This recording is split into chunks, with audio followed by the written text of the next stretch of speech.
Hi everybody, it's Dr. Beachcomb. As promised, I'm going to do number 2 of the rock tutorial.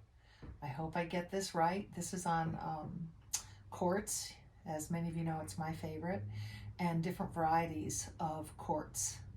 So let's get started. These are quartz rocks. Quartz is one of the most prolific minerals in the world. It's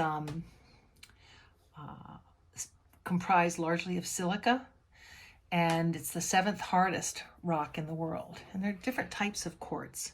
There's cryptocrystalline, which you can't see through for the most part, and these also can be called Chalcedony. It's another word for the cryptocrystalline that you can't see through. And then there's the beautiful crystalline. This one's been polished, but it looks like a diamond, doesn't it? There's several here that have been polished. This is rose quartz. This has been polished. And then you have ones that you can just beautifully see through. This is sort of a lighter gray quartz. This actually is a polished smoky quartz. Not sure if you can see through that.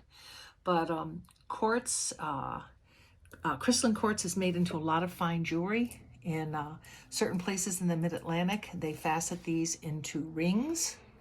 And they call it Cape May diamonds.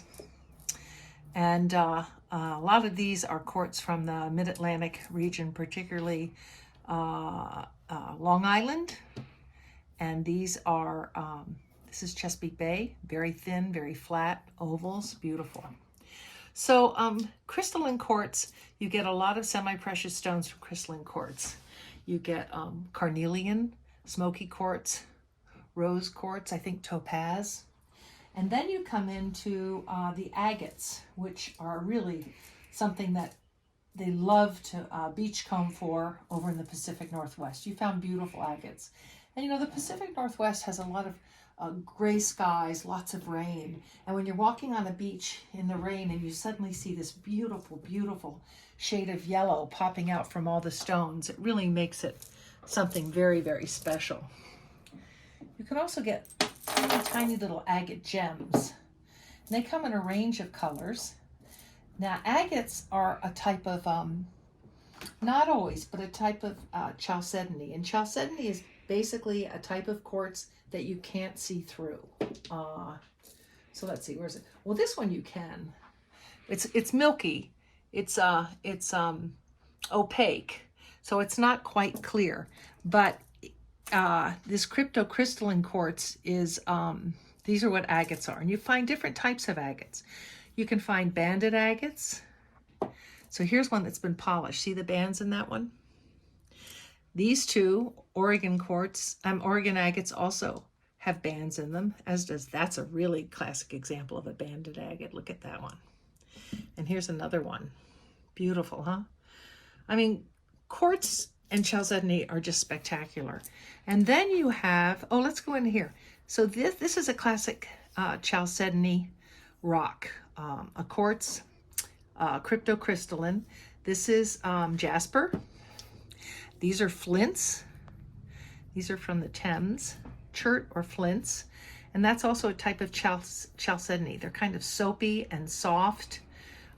They were used for tool making, things of that sort. And oftentimes when you find banded rocks like this, you find a lot of them over in the northern hemisphere, up in the north area, Maine, you find them in Ireland, you find them over in Scotland and the Pacific Northwest. These are different types of rocks. Like these, I think, are hematite, but they have bands of quartz. The white bands you find generally are quartz. It's chalcedony.